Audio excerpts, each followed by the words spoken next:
Hello and welcome back to Orlando Experience. So today we're getting on here to talk a little bit about Disney's newest nighttime parade at Magic Kingdom, Disney's Starlight Dream the Night Away.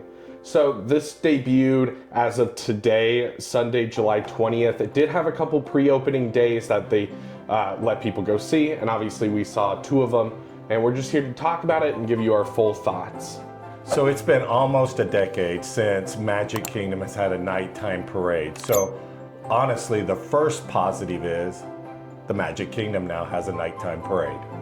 Yeah, the biggest thing I think to take away from this is no matter how you feel about the parade, it's great that it has one now, because we've been without a nighttime parade for so long now, and we're one of the only ones that have been this long without a nighttime parade.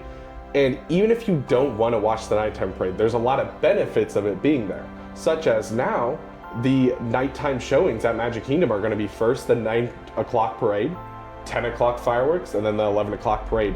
This is going to be a fantastic time to ride rides. We've already seen that while we were there, that during this time period, ride wait times are super slow. You're going to have a great 3 hours to ride rides with little to no people in the park. And I think this parade's also going to drive a lot of people out of the park. After they've watched the parade and the nighttime show, I think more people will be willing to leave around that time.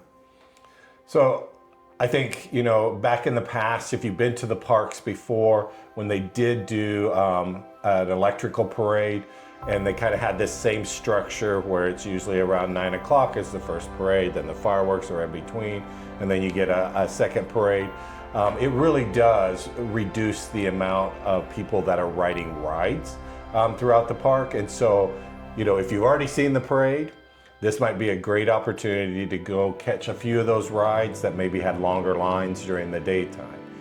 The second thing that I think really helps and is exciting about having this in this parade back in the park is honestly, it's that thing that intangible Disney magic. So there's something magical about the Disney music, the Disney feel, the lights, the fireworks in between and stuff. This really intensifies the Disney magical feel inside the Magic Kingdom. Yeah, and I think the parade is overall still a good parade, no matter how you look at it. They have a great cast of characters. Most of the floats are very decently done. I like that they have a lot of special effects and stuff on the floats, like with the Moana Ray coming up, and we've yet to see it, but Peter Pan and Wendy are also going to fly in the float. So there's a lot of cool effects and kind of wow moments of the float. And obviously the ending float with all the big Disney characters is also a great addition. So another positive that I feel like this parade has is it has 9 floats. There are 9 main floats to the parade. And I think some of the floats are definitely higher level than others. So I think the Encanto float is just beautifully done.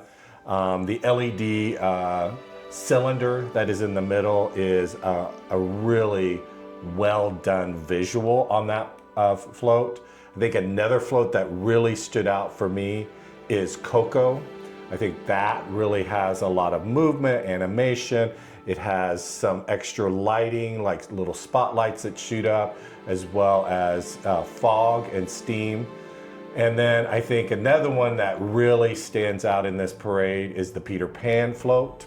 And then of course the last float, it's always the grandest, the biggest, and you've got kind of the traditional Disney characters, whether it's Donald Duck, Goofy, Mickey and Minnie, etc. And I think the biggest takeaway with this too is just a reminder that this is a perfectly fine parade. It works very well. The majority of people will very much enjoy it, especially when people are on vacation. You got to remember, a lot of people don't come here very often. This is their one time to see a Disney nighttime parade. So I think it's a good thing we have it back. And I think overall, it's still a fine parade. And ultimately, why we're going to get to part 2 and do a little bit of critiquing, this is a good parade. I mean, there are very few places that you can go in the world and probably see a nighttime lit up parade that's any better than this one.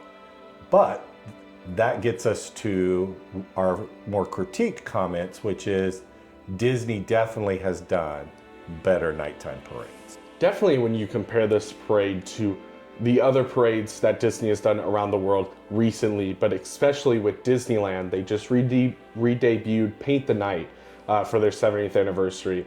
And when you watch that parade and compare it to ours, there's definitely more of a discrepancy in quality between the two different parades. So, talking a little bit about Paint the Night, and that's, I think, one to look at as an example. I understand that there's a difference in the overall atmosphere of what's trying to be created between Paint the Night and Starlight. So Paint the Night is absolutely designed to be a high energy parade to bring this, almost like party atmosphere into the space. And I think Starlight is intended, it's not that it can't have energy in it, but it's intended to be kind of more of this just enchanted, magical feel in the park space as the parade works its way down the route.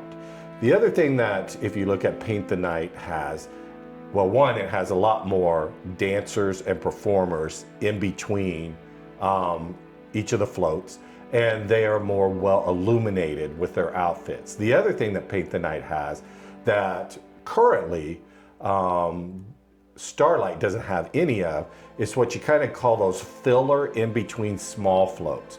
So Paint the Night has about 10 to 11 filler in between smaller floats. So Paint the Night has about 9 main floats and then about another 10 or 11 smaller floats, giving it about a 20 float count for the parade. The Starlight simply has its main 9 floats and then the very ending float, small float that has the name of the parade, and that's it. So I think there is a discrepancy in the amount of overall floats that are in the parade, and definitely the goals may be a little different, but I still think these type of nighttime experiences really do need to energize the crowd, and I'm just not sure that Starlight is doing that at the same level that Paint the Night does. Yeah, my biggest gripe definitely with this parade is the energy behind it, because I am somebody that definitely prefers a higher energy parade. My favorite parade has always been down here, Mardi Gras at Universal, because they bring the crowds, they kind of draw people in. It's a very hype atmosphere with people wanting to dance, people wanting to move, and it just in general keeps the crowd up, where this definitely has a more somber feeling to it. It's supposed to be kind of the end of the night, and I don't think that's a bad thing, because it can be done well. I just don't think they completely hit their mark here, but definitely one of the biggest problems is pacing with this parade. It has its 9 main floats like we've mentioned, but the biggest difference between this and Paint the Night is it's just doesn't have those in-between floats that kind of break everything up. So it doesn't have as much movement going on, and it just doesn't have the same feeling that parade definitely gives off. And with lighting on the dancers that are in between the floats, the lighting is so dim on those dancers, both on their costumes, and a couple of them have things above them and around them and that they're carrying, and they just need to brighten those lights up, because you can't see them almost at all. Like, I could get if you're trying to avoid actually showing the people below or something, but you need to have it so bright enough that they can actually fully see that there's people there, because it's almost so dim that some of the actors are hard to see in the dark. So definitely, from a critiquing standpoint, one of the things we think that Disney could do, and this is why when I say simple or a quick fix, when I don't mean like, hey, tomorrow they can make this fix, but over the next 3 or 4 months, a quick fix to the situation could be just add more entertainers, add more dancers into the space between the floats, and look at ways to brighten the lights, whether it's on their outfits or the lights that they are carrying, so that it fills in the gap between the main floats more efficiently. Yeah, and I think, again, overall, the parade floats are nice, but one thing I did just want to mention is I wish they had more lights and more things covering the parade floats, because it has a near temporary feel on a couple of the floats, on at least my opinion, where you can see parts of the float that I feel like normally should be hidden, just because there's no lights there or there's no really theming. Because again, the theming on this parade is mainly light themed, so there's not a whole lot of theming other than the lights along the side that I do think is a cool concept, but I wish it was executed a little bit better. I think a second thing that they could do, and once again, this will take a little bit more time, but I do think they need to look at ways to create at least a few smaller floats in between some of the bigger floats. And that obviously could take, 6 to 8 months. That's not just something you just, snap your fingers and voila, you've got small floats that you can embed into the parade and make it all work. But I think doing that will help maintain the energy level of the parade in between the larger floats. Definitely my biggest takeaway though from this entire parade was the feeling behind it and the lack of one. I just felt like the whole parade kind of left you with no really feeling, where I feel like most Disney shows, you watch it, you walk out, no matter what it is, parade, nighttime show, stage show, you walk out of that show with either, wow, that was amazing, that was really emotional. You get some sort of feeling, like with Happily Ever After, a lot of that crowd's crying and then has a really great feeling at the end of the night. I just don't think this parade has that feeling. And it was definitely apparent when we were watching the parade that there was no cheering, there was no clapping afterwards, there's nobody crying. It just kind of felt like an atmosphere of nothing. And I do think that a big contribution to that is the music. Yeah, so, once again, we've already talked a little bit about, the difference between Paint the Night versus Starlight, the music. Paint the Night's trying to do this kind of almost this high energy dance party type experience.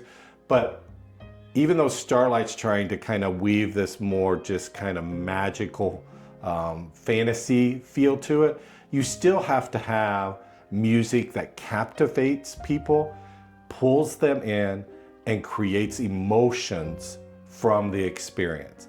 And unfortunately, because Starlight, its musical score simply has no narration to it. No words are with the score. So at the end of the day, when you watch a Disney parade or you watch a Disney fireworks show, whatever it may be, you frequently have this lyrics that get stuck in your head as you're leaving. It's the thing you hum as you leave the park, and it creates this memorable connection.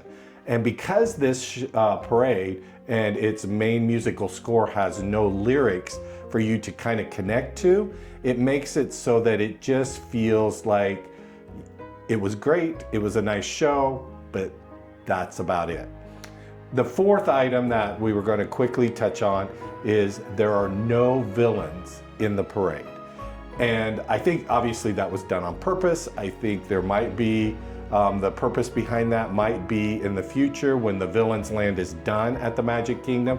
This would give them an opportunity to integrate a couple of villains floats into the parade, refreshing the parade for the opening of the Villains Land in the next 4 to 5 years. So I'm not saying that is the reason, but I could see them doing that as kind of a refresher for the Starlight parade. And so once again, we're not saying that this is a bad parade. When you go to the Magic Kingdom, you should take the time to watch Starlight. It's a beautifully done parade. It just has some things that need to probably be tweaked and worked on to make it more memorable and make it more of a magical experience for its guests. And that's definitely the biggest thing with this is they definitely have the opportunity to up this parade significantly on the scale of Disney parades. They can go in and they don't even have to take away the parade. They can go in, add new floats, work on the soundtrack, work on the performers' uniforms, and just in general make the parade just better. And I do think they have both the time and the place to do it over the next year or two. And I do think an update to this parade in a year or two could be fantastic for it and really up it on the scale of nighttime parades. But I want to thank you for watching. I want to know your opinion, so let us know what you think. Let us know if you've seen it, if you're still wanting to see it. Obviously, we have a full video of it up on the channel right now, so definitely go check that out from us. And again, just let us know your opinions. But otherwise, I hope this video brought a little bit more joy into your day, and we'll see you guys next time. Bye, guys.